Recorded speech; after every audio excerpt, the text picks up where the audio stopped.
Welcome to SUP, the Super Urban Podcast, a discussion on cities coming from RMIT Architecture and Urban Design in Naarm, Melbourne, Australia. I'm Ian Nazareth. I'm Graham Christ. And I'm Christine Phillips.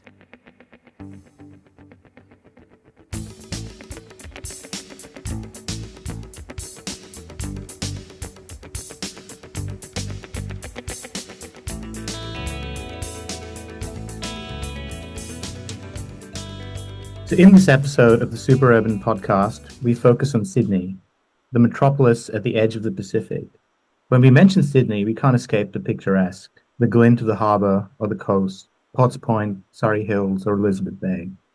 Utzon's spellbinding opera house crowning the foreshore like a sculpture of civic ambition, or Harry Seidler's Australia Square and the MLC Centre, and now even Barangaroo. But beneath the lineage is perhaps a city of stark contradictions, dense yet dispersed, prosperous yet precarious, planned yet chaotic. From colonial foundations to climate pressures, from housing and affordability crises to cultural tensions, we ask what kind of city is Sydney really? And more importantly, what kind of city does it want to become? So today we are joined by Elizabeth Farrelly. Elizabeth is an architect with a background in philosophy and science. She's a writer, a columnist, presented of the Sydneyist podcast, a former City of Sydney councillor, and founder of the Better Cities Initiative. She brings her unique perspective to critical urban and architectural questions. How will we live in the future? Can our communities and indeed cities survive environmental disaster? Can they endure overcrowding, governance, bureaucracies, and business? So, welcome to the Super Urban Podcast, Elizabeth. Thanks for joining us. Thank you. Pleasure to be here. We've been admiring your work from some distance for a very long time, and also admiring Sydney as a fabulous city from a distance. So, we're keen to begin by talking about Sydney as the protagonist of your work, which you've described as a murky, messed up, and mesmerizing soul. Perhaps you could share a little bit about how your relationship with the city works and how it shaped your thinking. It's interesting to me to discover that one has a relationship with a city of the kind that I feel with Sydney.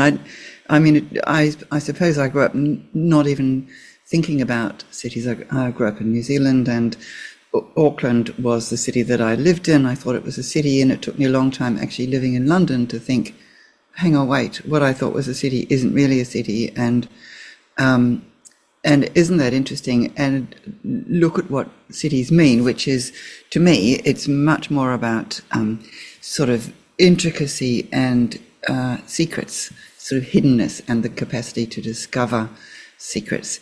That's sort of exciting. And by secrets, I mean, hidden, I suppose, bookshops and libraries, but also laneways and just all the sorts of things that you might poke around and find in a complicated city. So the messed upness of Sydney is, of course, part of what appeals to me about it. And I do remember from the very beginning people saying to me, Sydney's got this fantastic deal with nature. Nature here is fantastic. We have the best climate in the world. We have the best harbour in the world. Blah blah blah. But we don't have a culture, and everything that we've produced as human beings here is rubbish.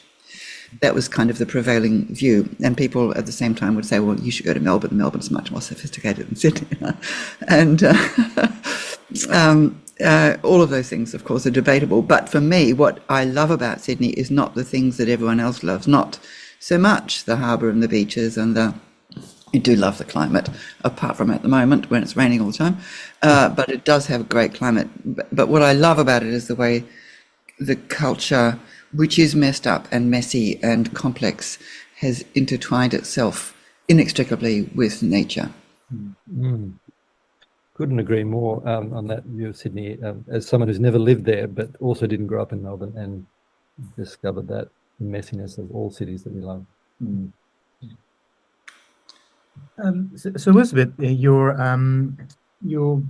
book that we've been making our way through, the Killing Sydney, the fight for Sydney's soul, it's my perspective is really interesting because it reads as a kind of diagnosis of the city that is shaped by, competing sort of ideologies. And what's really compelling about the way you write about it is that it doesn't just describe decline, but it reveals the forces that are driving it. So you frame density as a sort of overdevelopment, speed, valued over presence, private capital that's undermining public life. And the book seems to explore, these tensions between solid and void, fast and slow, public and private, nature and culture, and so on.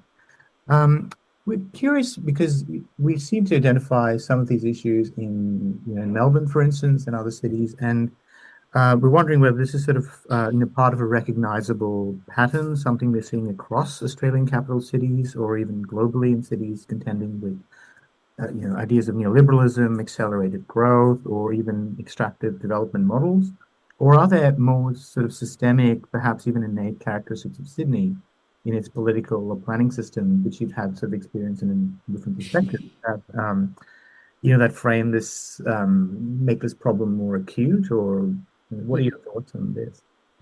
Look, I think it's kind of both. I think Sydney is suffering from the same problems that just about every city, but certainly every Western Anglophone city is suffering from at the moment. And the commonality there is 40 years-ish of neoliberal thinking, which has, exacerbated inequality to the point where housing is unaffordable for, 30% of the population or something forever, and urban heat is extreme and inequitably distributed, and so on. So those inequalities, which used to be much less noticeable than they are now in Sydney and in many other cities, are now far more extreme. And I think that was a deliberate policy, really, of neoliberalism, which required the hierarchy to be more pronounced in order, the whole trickle-down theory. But I also think that Sydney has more entrenched and sort of deeper, exemplified that more deeply because of the messed up culture and because of the way it was, it was a penal colony, and as part of that, it always had essentially a corrupt government, even when it wasn't actually legally, physically corrupt in the exchange of, favors, but it was morally corrupt. And I think we still suffer from that tradition that says, well, of course, this is what governments do. What they do is they sell public land, they betray the public interest, they prefer the wealthy over the poor and the rest of us. We just think that that's normal. So I think that it's probably found a more fertile home in Sydney than in many places. That's such an interesting construction. I think Walid Ali said that Australia generally had a government before it had a society. Well, yes, and we also had, before we had the government, we had the Rum Corps. Yeah. and that's really how it arrived, and that was the first government. And then Macquarie, bless him, who genuinely tried and did produce beautiful public buildings, got sacked for his trouble, and sent back to England and died sad. So we have that long tradition of the squatters are right. The people who can grab the most have the most say. That's sort of how we do it. And I think what we're seeing now is the fact that in the end, that means that everybody loses out. Yeah, inequality is bad for everyone, even those at the top. Yes, that's exactly right.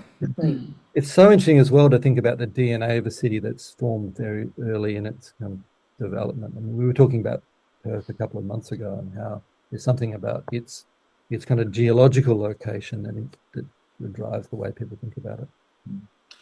Yeah, and that sense of I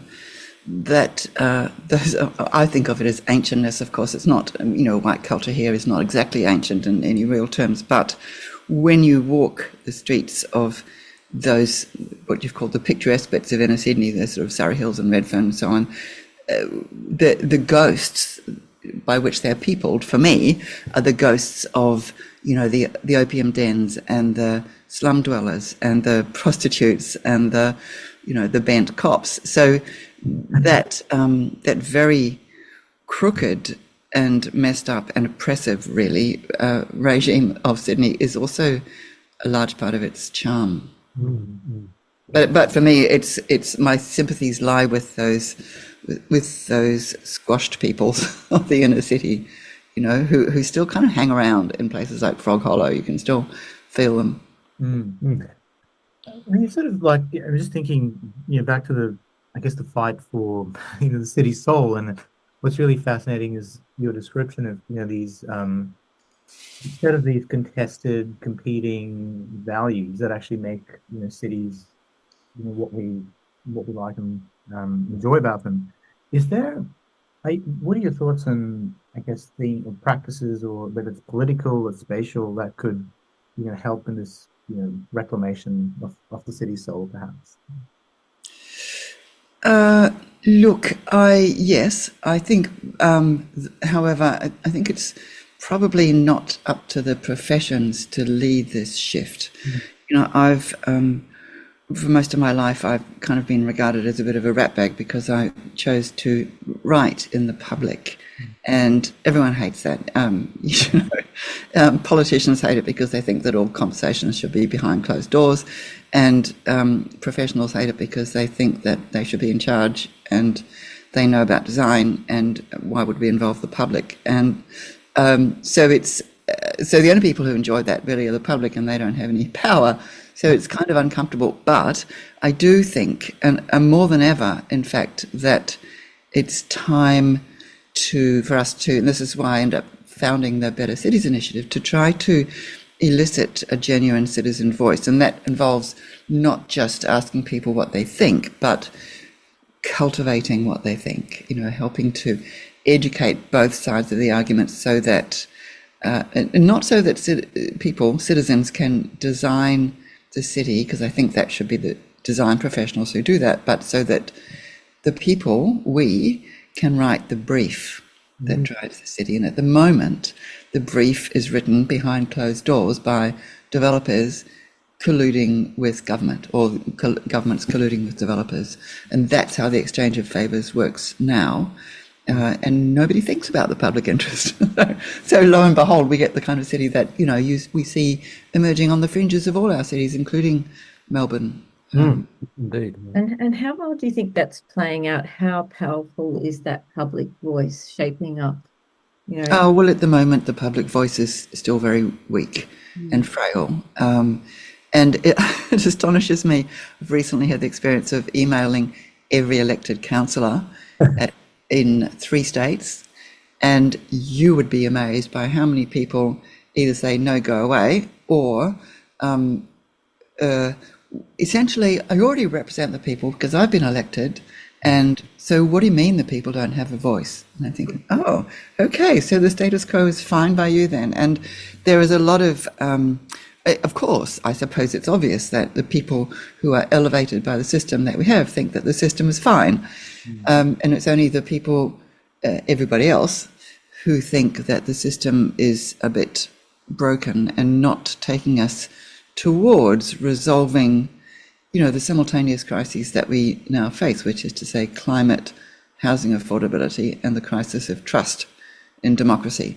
And every, what I call real person that you speak to, thinks, yes, we need to resolve these issues. And yes, the way we shape our cities is going to be really important in taking that forward in the way that we all know we should take it forward. And somehow our politicians are just not doing that. But nobody says, well, hang on, does that mean that democracy is not working? Does that mean that the electoral system that we have is not actually generating what we want? And my experience of that was also reinforced by standing for election recently twice at state level, and the degree to which people say, what are you doing? You're just splitting the vote. I mean, everyone assumes that I'm left wing, which not necessarily. But this vote that you're taking some of belongs to the Labor Party. So in standing, you're doing something bad by taking votes in Labor Party. And I'm thinking, what is this, a football game where we can only have like 2 teams on the field and it's either them or us? You know, it's really interesting how many people think that that's how it should be. Yeah, you just need to explain the preferential voting system for a start. But No one can explain the preferential voting system. I'd like to shift the conversation to the more spatial fabric of the city. In previous episodes of Super Urban Podcast, we have explored the figure ground drawing as a conceptual and analytical tool, most notably the work of Giambattista, Nolli, and Camillo Sitte as a way of reading the city through solids and voids. Yep. Access and enclosure, and the scale of the public realm. You've also referenced the figure ground relationship in your own writing, and particularly in relation to Sydney's unique urban grain, and we have spoke about that in relation to the geographical conditions. Can you tell us a little bit more about how this figure ground dynamic manifests in Sydney? What makes it particular or peculiar in the way the city is experienced? How this relationship between the built form and the open space evolved, and what it might reveal about the shifting values that shape Sydney's urban life. That's a kind of lifetime question, isn't it? It's a PhD, really. But it's a question, of course, that I love because I think it's so important, and it really sort of stitches the world of not just ideas but of beliefs together with the world of fabric. And makes embeds meaning in the fabric of the place. And I think that Nolli, what Nolli did was so important in demonstrating that to all of us as a sort of model of how it might work. But I remember coming across some figure ground diagrams of downtown Sydney when I was doing my PhD, drawn actually by Alex Kibble, who's an architect who was the son of the then Director General of Planning, Gabriel Kibble, and the grandson of Sir John Kerr of the dismissal fame, as it happens. Irrelevant, but interesting.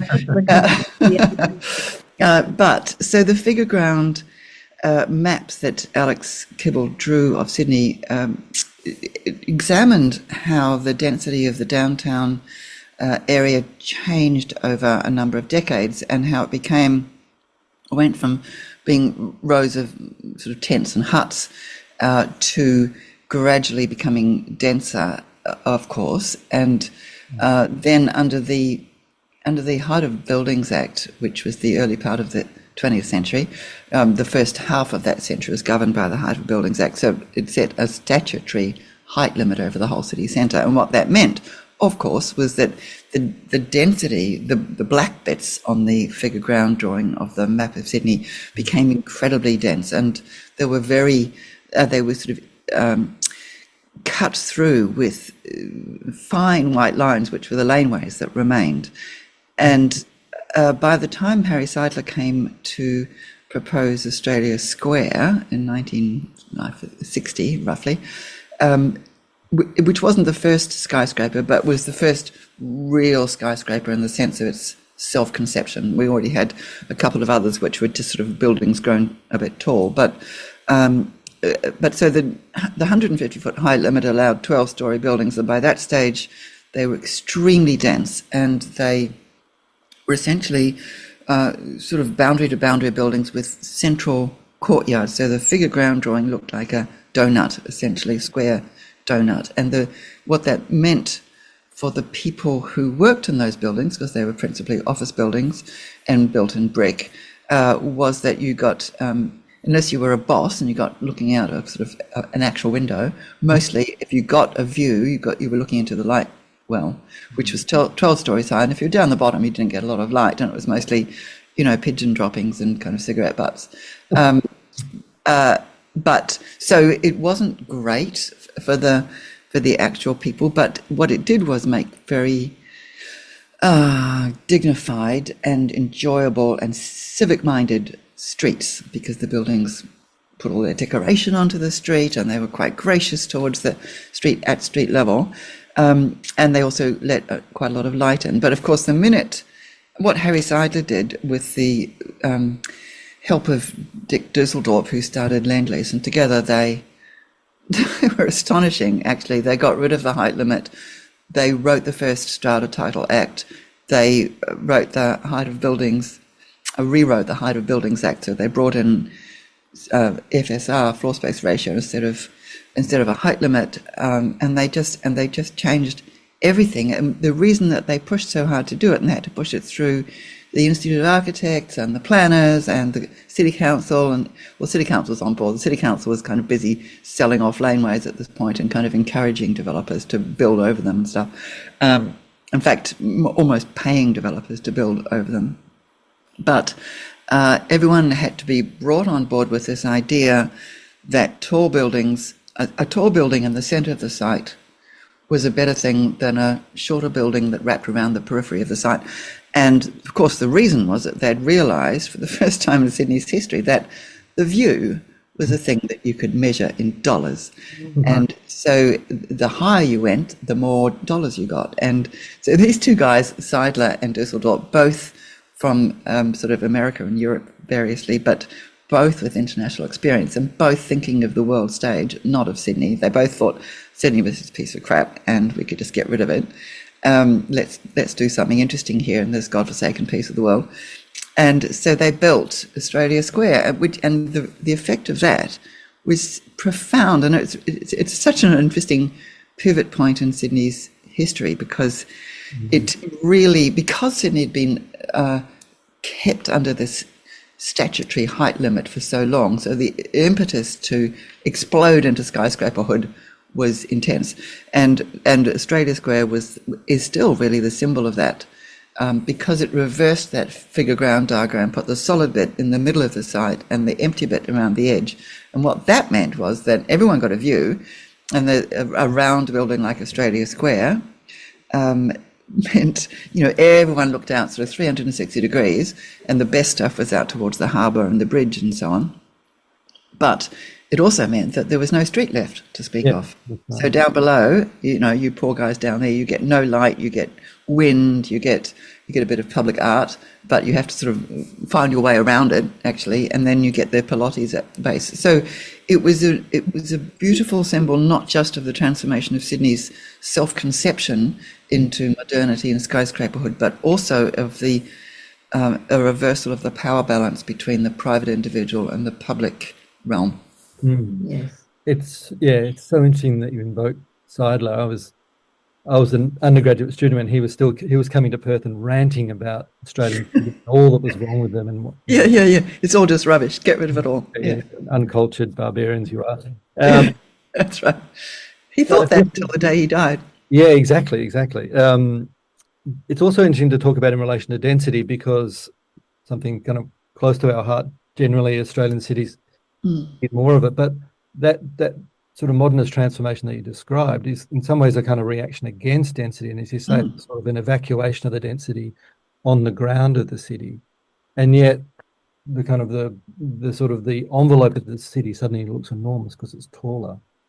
That's right, and it's really interesting that now in the conversation, such as it is, density means height.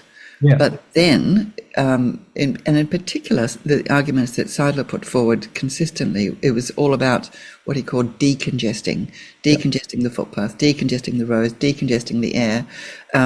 Of course, principally still in the interests of selling the view and the light and the space. But it didn't make anything denser in terms of people per cubic inch, because the way it worked, of course, was that the 12-to-1 that was implied by the 150-foot rule was just translated into a different form. And so you got a lot more air and space around the edge of the buildings, but exactly the same amount of floor space. And until, of course, things started changing hands and people started breaking even that rule. So, yeah, that happens as well. Robin Boyd had a somewhat similar view with many of his unbuilt tower projects.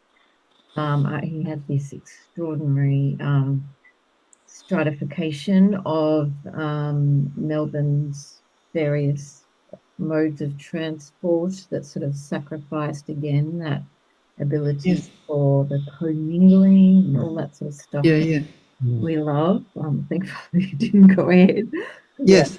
And even when there was a height limit, often there was concessions for more height if you created more open space on the ground. So Yeah, you get even more height. Northern Terrace in Perth is full of it because there was less fabric too.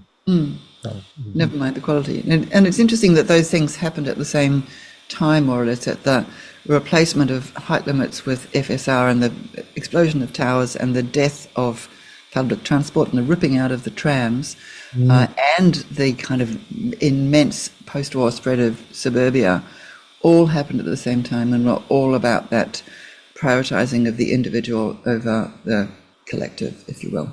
Yeah, and we're watching it.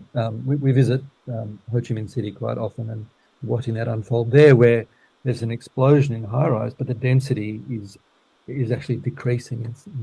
Oh, that's interesting. There with the low-rise District 1 and so on. Yeah. Looks much bigger and more dense, but it's...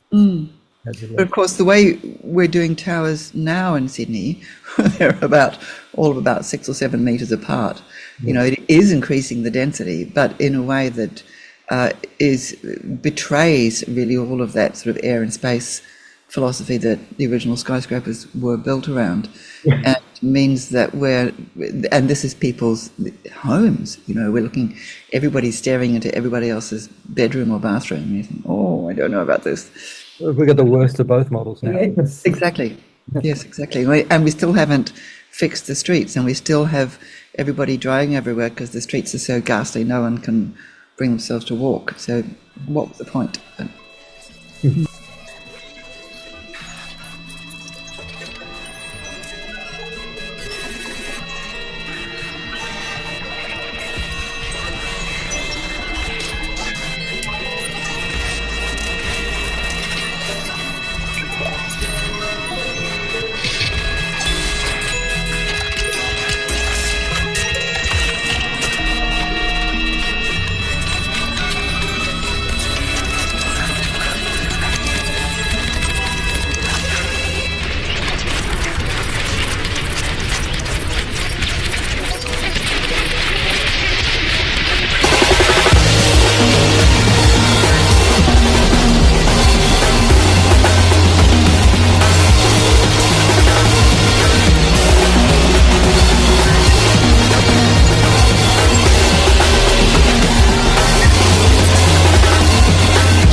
And our music for this episode is from our favourites from Vietnam, Run Cup Doi Collective, and the 2023 collection called One.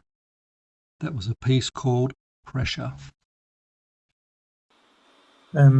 Elizabeth, another area that we're quite sort of interested in is urban health, and Graham and I have been running a series of projects around looking at the relationship between health and urban planning, and how those two things are kind of always intertwined. And I know you've written extensively about the city and health in a book called Blubberland. Predates this book about Sydney, but you kind of really describe really well, I guess, this culture of excess, of suburban sprawl, oversized homes and overconsumption. And I think what's interesting is that they're both spatial but also psychological conditions to some degree, and we find this not only in Australian cities, but perhaps even very largely in American cities as well. Given this, how do you sort of see the role of architecture in this realm, or even urban design and urban planning, and not just as a discipline that's making form, but also as a medium for, I guess, moderating desire to some degree? I like that idea of moderating desire.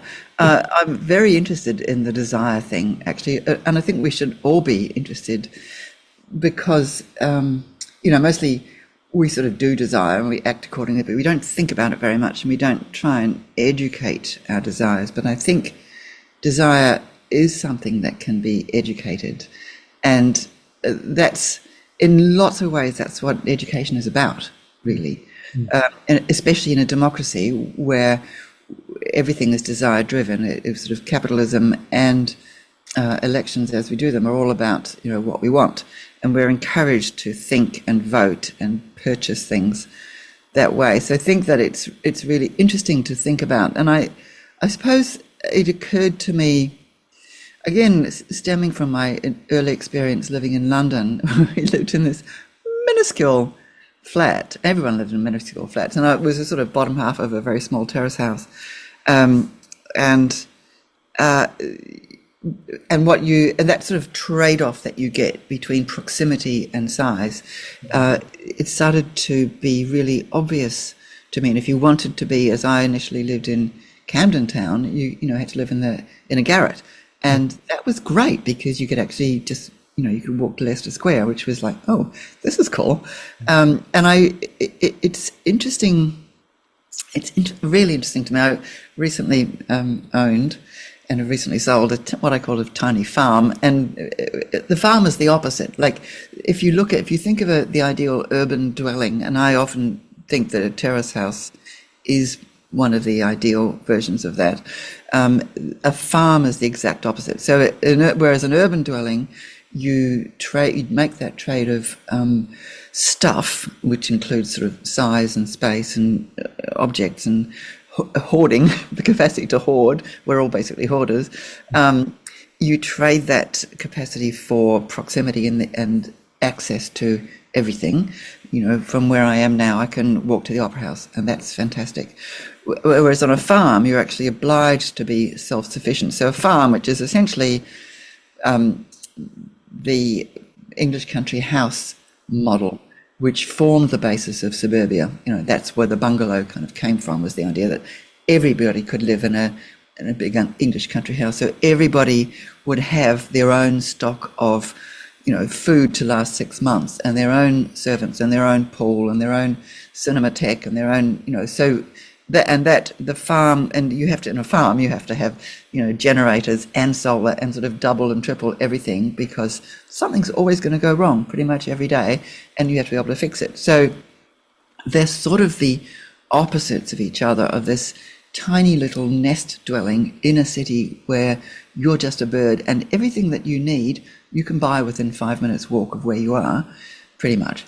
And the farm is kind of the exact inverse. And obviously, if we all tried to live in a farm or an English country house, that's economically and environmentally and geometrically impossible.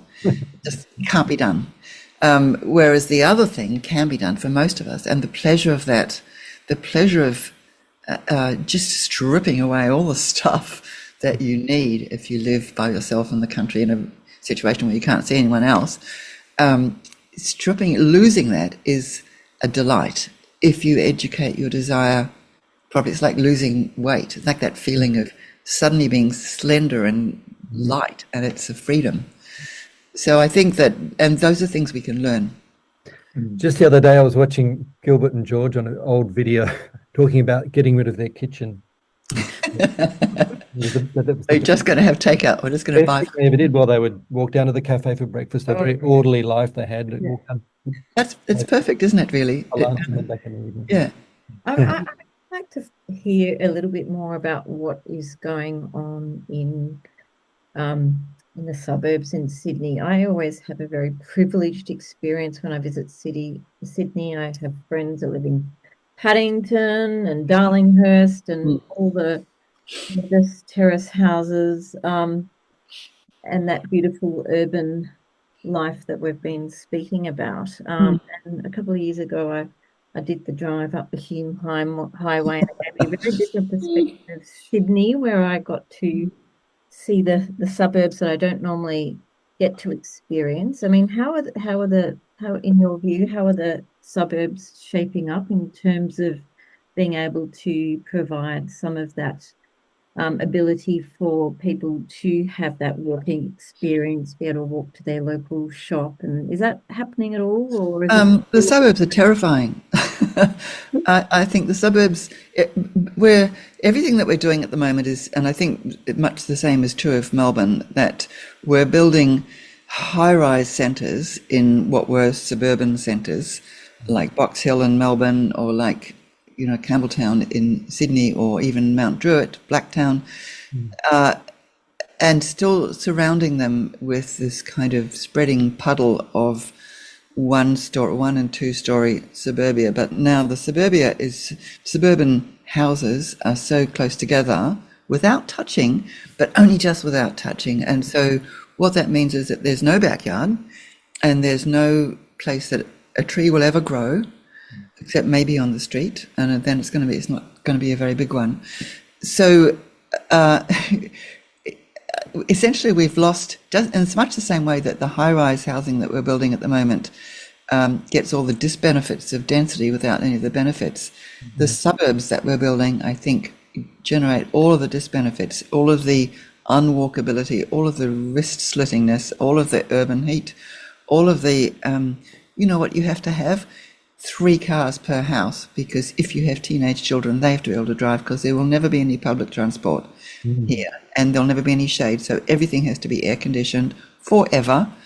That is just so wrong, and it's being done because it's politically easy, because you can rezone farmland, and there's only one owner you have to deal with. You can buy 1,000 hectares, and there's only one owner, and there might be a few greenies objecting, but no one's actually going to sort of arc up. And the same with towers. You can rezone the centre of one of those suburban places, half a dozen owners, all of whom make a killing out of it, so they're happy, and no one says, what about my house? No one's saying, but hang on, wait, heritage. So it's just for political expedience, and I think that is an absolute disgrace, and we should all be ashamed of our politicians for making those decisions, because when you look at the urban, all of those housing targets that Albanese handed down to all of the state governments and municipalities in the country, and in Victoria, the website actually lists what percentage or what numbers are greenfield and what are brownfield, and they're still 50-50, and I mean that's just a shame. We should be ashamed. There should be no more greenfield development at all, ever, in this country. Here to that, we were about to applaud then.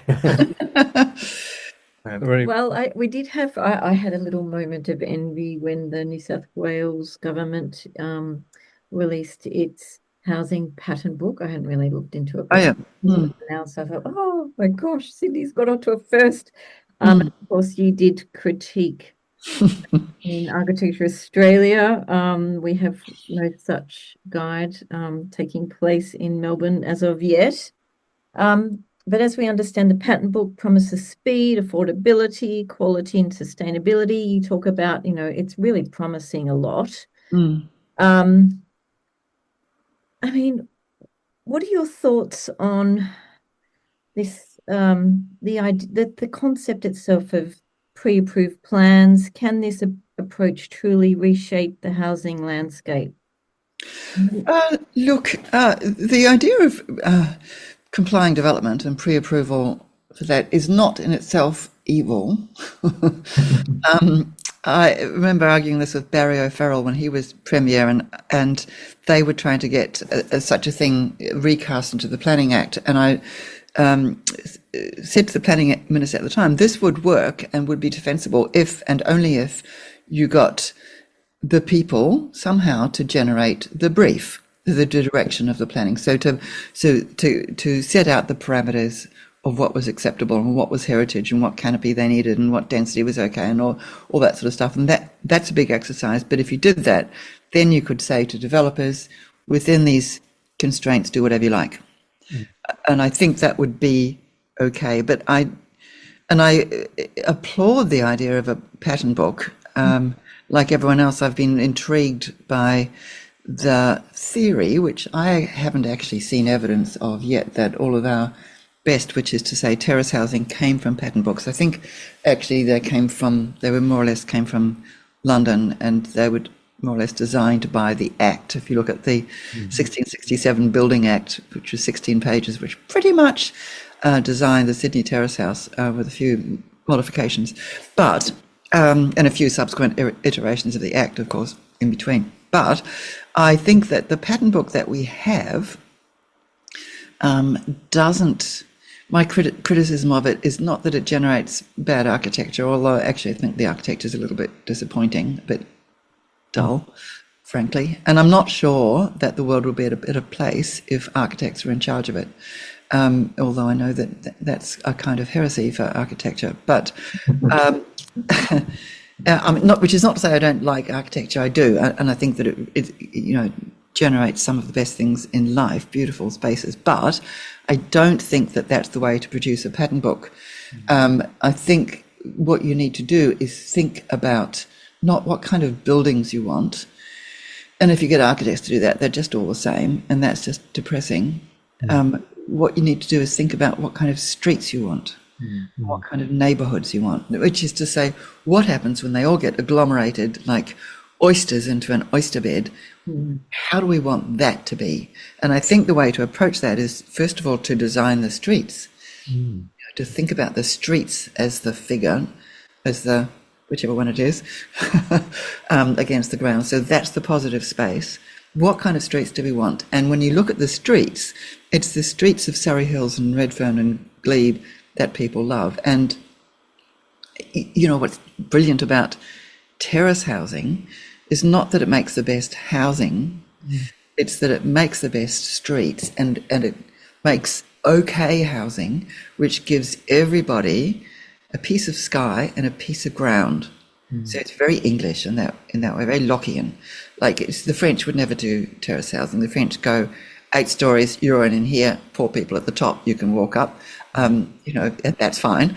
And that's also beautiful. But the way the English did it was everybody gets a little slice and we're all going to club together to make these streets. And the streets are more important than your amenity in your house. And that's why people hate terrace houses, because they're narrow and they're dark and they get damp, blah, blah, blah. But they also make streets to die for. And I think, in a different... I also think that you could fix, and this goes back to, I think, Graham's question from a while ago about architecture and how architecture might intervene in the suburbs. You could photocopy the plan of Surry Hills and plant it in Campbelltown or Blacktown, and their problems would be maybe not fixed immediately, but certainly ameliorated straight away. They could have beautiful streets which could easily accommodate, funny little shops and cafes and, tax accountants, as well as housing, in the same way that is in Surry Hills. And it wouldn't be the sort of stockbrokers' children who could live there. Suddenly it would be everyone. And what's wrong with that? Yeah. It's such a great way to describe terrace housing as okay housing. I think that's really fantastic, because it's like the better city as opposed to the perfect city. Yes. So no matter, even if we create the perfect housing model in a pattern book, if that's all we do, we're in strife, probably. Yeah. Yes. And especially if you get side setbacks and front setbacks and everyone in double garages everywhere. It's like, really? We're still going to get in the car and go and drive to buy some milk, and that's still in a position that we shouldn't have to bear. Yeah. I mean, it does sort of highlight, I guess, what, you could almost call a conceptual issue with the city. And I think it's that you're describing, even through the policies and stuff, that they're still starting to read the city just as a multiple of buildings or a multiple of residents, and something this multiplied by this gives you the city. But there's a huge opportunity there about trying to understand the collective or the street or even the behavior of the behavior that's put into place in the city. And I think are there any sort of strategies that are coming through that would link the pattern books with a more sort of comprehensive understanding of the city? Well, perhaps. I don't know the answer to that. Abby Galvin is going to come back onto my radio show and have a chat about this as a writer reply in a couple of weeks. So we'll hear what she has to say, and possibly. But I do think, like most things, it's in the end a cultural issue. And I think what we've, 100 years of suburban solipsism has essentially meant that we no longer have a public realm. What we have is a whole collection of millions of overshared private realms, and no understanding of what it means to create this sort of civic mindedness inherent in a public realm. We don't, which is why people think it's fine to overshare, because it's like, well, this is who I am and these are my emotions, and it's fine for me to impose them on you. Whereas what a public realm implies is a degree of, much like a terrace house, a degree of making do. Like, so the individual is expected to make do in the interests of, and to have good manners, and to have, we talk about these things in a way that's not emotional. We try to deal with it in a rational way together, because that makes a civilized public realm. So the public realm is like the street. We have to start to think, how do we redesign or reinvent or reinvigorate that idea? And I think that's kind of probably where we need to begin. But maybe architects can lead the way. Maybe they could say, this is the street and this is where we do public life, and that's why it's so good.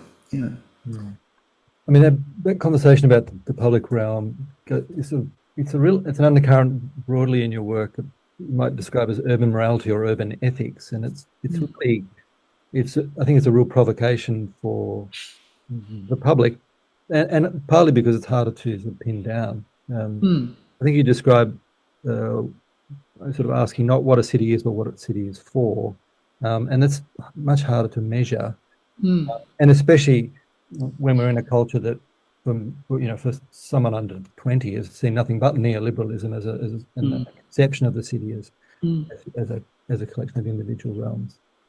Someone under 40, actually. Pretty much. That's true, yeah. I'm sort of wondering where where that can go or how that can be rebuilt in a, because it's almost a form of discourse which is it's harder to kind of. Yeah, look, I think it's really interesting. I was thinking about Thatcher this morning, actually, when I was in London when they were the Thatcher years, and of course, everyone I knew hated Thatcher, but I thought it was kind of refreshing at the time because she was so forthright and so, you know what, we can all be our worst selves, and that's good. And I was thinking, oh, okay, because socialism had got to the point, you know, where there were, every time you went to the post office, there was a queue of 100 people and everyone was grumpy and bad-tempered and wet. And it was just, ugh. And so there was something kind of invigorating about that, just smack your bottom and get on with it, thinking that Thatcher imposed. But what's happened after 40 years of it is that everyone just thinks, you know what, it's fine for me to be my worst self. Selfishness is essentially good. And once that becomes sort of multiple generations, it's like, this is just really ugly. Yeah. So look, I do think it will change. I think it will change because it has to change economically. And I think that, like most things, economics ends up being the change agent, and Keynesian economics will have to come back because we will be forced to understand that for people to have houses, if people are going to be able to afford somewhere to live, it means we have to stop thinking of the house as a kind of buying and selling commodity. We have to stop commodifying everything. We actually have to start thinking in terms of quality, not quantity, and not measuring everything in terms of dollars, you know, and we all of us have to be less narcissistic. But, you know, that's quite a big shift. That's quite a big shift. I'm wondering if it drives both ways. So that kind of thinking drives the way the city is, but the experience of living in a good city drives one as well. So I think that's true. And when I was, it's a little 2 or 3 years since I've been to Paris, but I did look at the boulevards in particular, and think, what's astonishing about the way those things are, those 8-story facades, and what they do to the street is that it, at the same time, it dignifies the individual, makes every person on that street gives them some dignity in the way that good public transport also does. But it also says quite clearly, you are valuable as an individual, but you know what's more important? The collective. And that big thing that we're making together is better and more interesting and more beautiful, but you're still important. And so that double messaging is really clever. I think it's really good. Yeah, well, I was one of those people that you described before that lived up 7 flights of stairs in a 12 square meter apartment, and it was full on, but you're right, that downstairs the street was gorgeous, and I was happy to go into that front door. And that's the trade-off. In that building, not in that room. Yes. And what it means is that your home is the neighborhood. That's right. Not the dwelling. I can't help thinking it must drive the way people think about. Yes, that's what. Well, it's that old Churchill thing, isn't it? We make our cities and they make us, or whatever it was that he said. Although we have to take Churchill with a grain of salt these days, don't we? So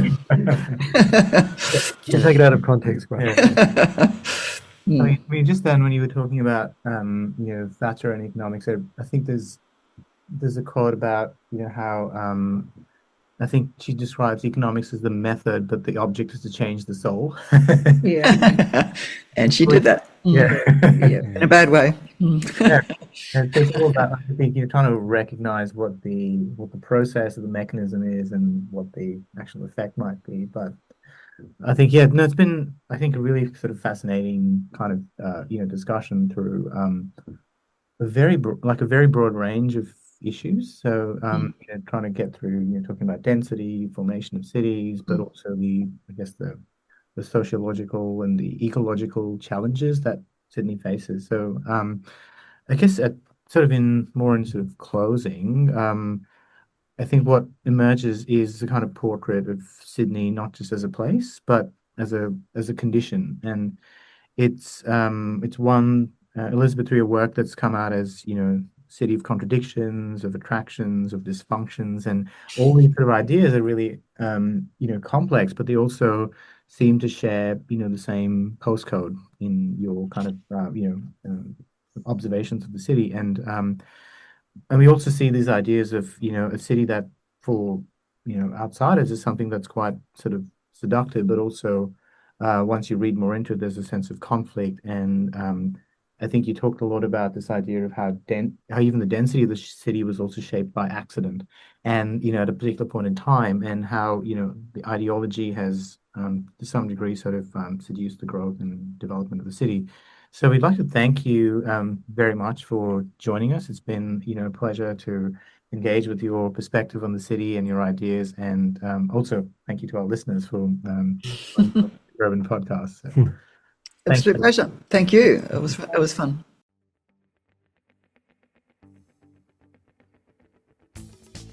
You're hearing us thanks to the generous support of the Alistair Swain Foundation and the Aramati University School of Architecture and Urban Design.